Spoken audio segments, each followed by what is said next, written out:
voice just squeaked there. Okay, we're gonna talk about goal setting. And as you'll probably tell from how excited I get over this following chat, this is one of my all-time favorite topics. Like, I am a junkie for goal setting, and specifically my goal setting method. I really, really love it. I've gone through it with so many clients, and I love the way that it ends up working for them and that it ends up being a very well-rounded approach that they're able to integrate into a ton of areas of their life. I obviously do it for myself personally, and I'm so excited to share it with you. So the first thing, and I know that I sound like a broken record with this, is that you need a journal. Yes, you need a journal for the Fit Girl Gang and for your workouts, but specifically for goal setting, unless you have a journal or a planner, you're not gonna be able to do this because it's nice to have thoughts in your head, but until you write it down, they aren't there permanently for you to refer back to. So make sure you have a journal right off the hop at the beginning of the program. Once you have your journal, I want you to humor me for a second, okay? You can do this all once you're done watching the video. You don't have to do it right now, but I do want you to close your eyes. Just kidding. I want you to close your eyes, and I want you to think about what your ultimate vision is for yourself at the end of these 10 weeks, okay? And I want you to keep in mind a couple things. Firstly, I'm not saying at the end of this 10 weeks because then you're done with fitness, you're done with health, program's done, got your results, peace out, bye. But it's because that is a significant amount of time that you are putting in work and effort, and it's a really great amount of time to be able to work toward because it's realistic. It's not thinking 3, 5, 10 years in the future. So I really love that length of time to just sit down and visualize where you want to be, how you want to feel, and I want you to get very detailed with it too. I want you to think about how you want to feel in terms of energy. I want you to think about what your life is like when you wake up in the morning, how you might feel slightly differently than you feel right now. Maybe how you might feel differently at social gatherings or interactions. I just want you to close your eyes and be really honest and real with yourself about how you want to feel at the end of these 10 weeks of training with the Fit Girl Gang, okay? Write that down. The next thing I want you to do is to write down what is holding you back from being at your ultimate vision. What has held you back from getting there in the past? Why aren't you there right now? And most likely, because it's how it is for most of us, the things that have held you back are things about yourself, things you've been telling yourself, things like you're too busy, you're too tired, you get too stressed out, you can't make working out happen, you eat because of stress and you have no control over how much ice cream you have, because I've been there and I know what that's like. Be really honest about these things that you tell yourself that has held you back in the past, because typically it's those things we've struggled with before that are kind of going to be the same things that come up in the future. So it's about being aware of those things. So I want you to write down those things right underneath what your ultimate vision is for yourself in 10 weeks. The next thing is that we are going to set some goals. So we're about to set some goals in what I like to call a 3-pronged goal setting approach. The first category of our goal setting is fitness performance goals. So when I ask most clients, what fitness goals do you have? The first thing that they usually say is, I want to lose 10 pounds. I want to work on getting more toned. I want a smaller waist. These are probably things that you've heard your friends say, you've said yourself, and there's nothing wrong with that stuff. But those goals aren't fitness performance goals. The first goals we're gonna set are specific to how you perform in the gym, on the track, on the field, however you wanna measure your fitness, but it's in terms of your actual physical performance and has nothing to do with your appearance whatsoever. We're gonna get there. Right now, it's all about how you're performing. So when we're setting these fitness performance goals, we are gonna use something called the SMART goal setting framework. It's used by management, teams, it's used for fitness, it's used for so many different areas of life, and that's because it really does work. So SMART, the S stands for specific. When you set these fitness performance goals, you wanna be specific with yourself. So I'm gonna give you an example. If I were to say, I wanna get stronger, that's great. There's nothing wrong with wanting to get stronger, but it's not a specific goal. If I were to say, I wanna be able to do 20 push-ups, and right now I can only do 3, or whatever, like the numbers don't really matter. That is a much more specific goal because like the next letter, it's M, it's measurable, you're able to measure it. And it's something that isn't vague, and it's specific on something that you're able to keep track of. So rather than saying, I want to be stronger, or I want to be faster, or I want to be able to go for a longer amount of time without getting winded, try to break it down to something that you're actually able to compare so that it is a lot more specific and a lot less vague. So when it comes to measurable, we want to make sure that this is something that we are able to measure. So like I said with that first example, it's something that you're able to measure in terms of reps, or in terms of distance or time. It doesn't really matter how you measure it, but it's just giving yourself a way to measure it. Here's what I don't want for you guys. I don't want you working your asses off for these next 10 weeks and not being able to look back and see how far you've come because you know you've gotten better, but you don't really have a way to compare. So this whole program with the Fit Girl Gang is all about being able to look back, benchmarking yourself, and seeing how much further you've come since we've tested. So making sure that you are setting measurable goals. So maybe that's a measurable goal of being able to do 15 squats with a certain amount of weight. Maybe it's being able to do push-ups from your toes. Maybe it's being able to do a certain number of push-ups from your knees. Maybe it's being able to run a kilometer in a certain amount of time. These goals can be whatever are important to you, and they should be what matter to you, not me or anybody else. The next thing is that it's attainable. I don't want you guys setting some goals that are so crazy and unrealistic. Like, I could say that I want to be an Olympic level athlete in the next 10 weeks, but that's not going to happen, and I'm going to feel really bad about myself if that's what I told myself I was going to do. So while you don't want to go easy on yourself and like not challenge yourself at all, you also want to make sure that these goals are pushing you and are also like you're able to actually get done if you put the work in. So the next thing is relevant.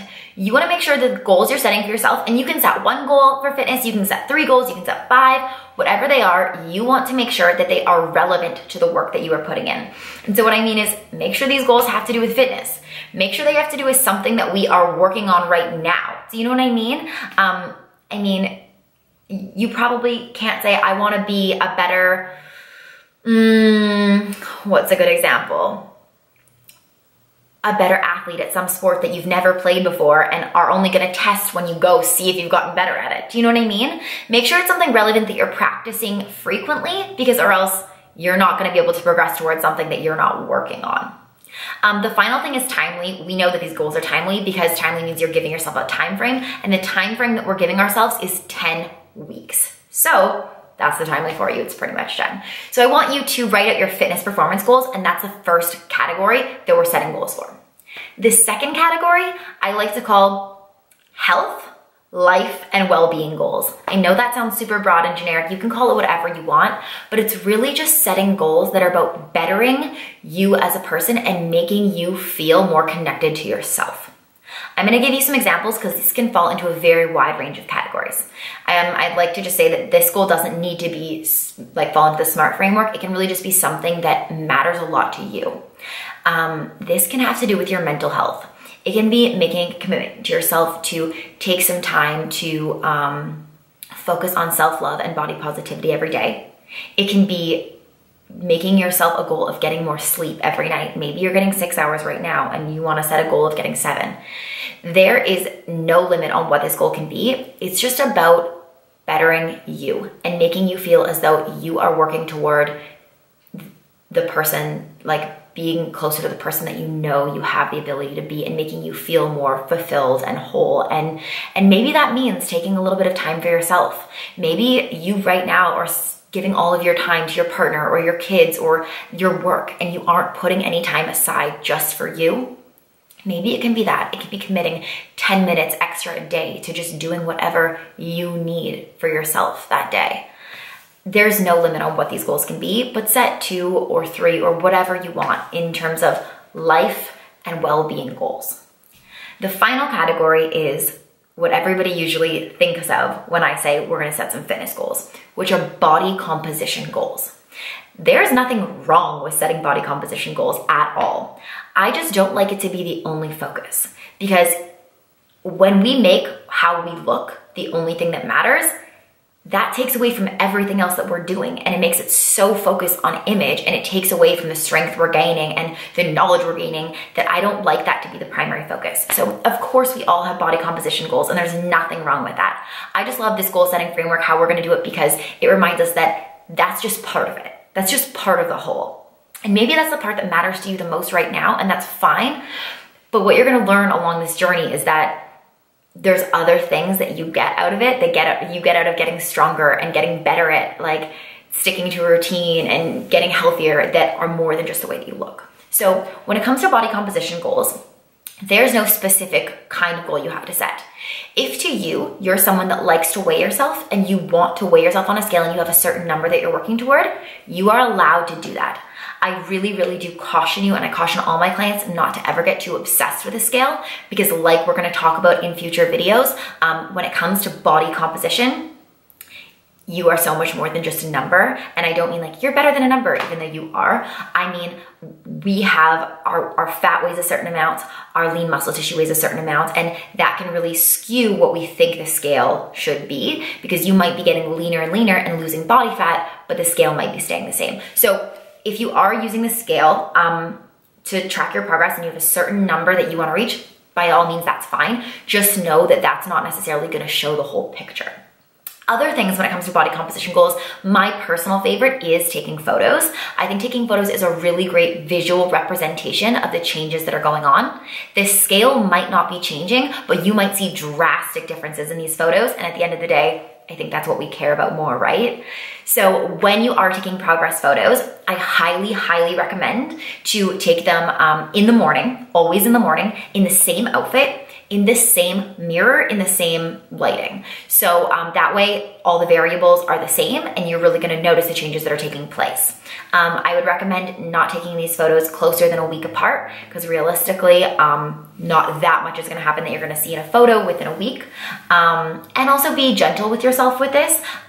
We're women, like things fluctuate throughout the month, and there's certain times that like you might actually be leaner, you might be putting on muscle tissue, you might be losing body fat, but if you're getting your period, you might not look like it. So be aware of that while taking progress photos. Your body composition goals might have to do with fitting into a certain item of clothing, maybe a pair of jeans, maybe a jacket, I don't know, whatever. It might just be feeling more confident in an outfit that you're already wearing right now. Sometimes that's one that I really like to use. Your body composition goals can be whatever matter to you. And I think that's something that with setting goals in each of these three categories, I really, really want to reinforce, is that these goals need to matter to you. They don't need to matter to anybody else, because you're doing this all for you. So that is how I like to set goals, and I'm so excited that we're gonna go forward and set our goals. So after watching this video, please get out your journal, break down your goals into those three categories, write out your goals, write out your ultimate vision for yourself 10 weeks from now, and all the things that are holding you back. And I also want you to write out how you're gonna overcome these things that are holding you back, because together we are going to overcome them, because we're all gonna feel freaking incredible 10 weeks from now, because we are putting in the work and we are supporting each other to get there. After these goals are set, like you can see in your block 1 workouts, which is on the last day, we have our game plan creation. So game plan creation basically just means breaking down our goals into smaller, weekly, attainable things that we're gonna do every week to get closer to those big picture goals in a realistic way. Game plan creation also includes mapping out your workouts for the week. So what I like to do, and what I always recommend, is sitting down on a Sunday with your journal. You just need 10 minutes, so just taking those 10 minutes for yourself and writing down specifically when you are gonna get each of your Fit Girl Gang workouts in that week. I even really like to be specific with myself when it comes to the details. Like, I'm going to wake up, drive to the gym, get there right away. Maybe I'll still be in my pajamas, change at the gym. Do you know what I mean? Or I'm gonna go right after work. I'm going with this friend. I'm gonna text her now to set up that plan, and we're gonna go together. The more details we have for ourselves, and the fact that our actual workouts are written down, the more likely we are to actually follow through with them. Here's the thing. It's really easy at the beginning of a week on a Sunday to say, yeah, I'm getting my 5 workouts in this week. I'm getting in 5 workouts. Like, I have 5 Fit Girl Gang workouts. I'm gonna do them. But our lives are busy and crazy, and stuff comes up pretty much every week that we don't expect. So if you write down those workouts so that you know that 45-minute or that hour time block that you're taking away and committing to yourself now that you're gonna do for your workout, it's way more likely to happen. Yeah, things change. Maybe you have to change one from a lunch hour workout to after work or before work or whatever. Maybe you take it off of one day and move it to another day. But at least you have that structure for yourself and that commitment that you've made to yourself at the beginning of the week. So thank you so much for listening to this video. I really am excited for you guys to start working in this goal setting framework. And I can't wait for the end of this 10 weeks when we all get to reflect back and look back on our goals and see how far we've come.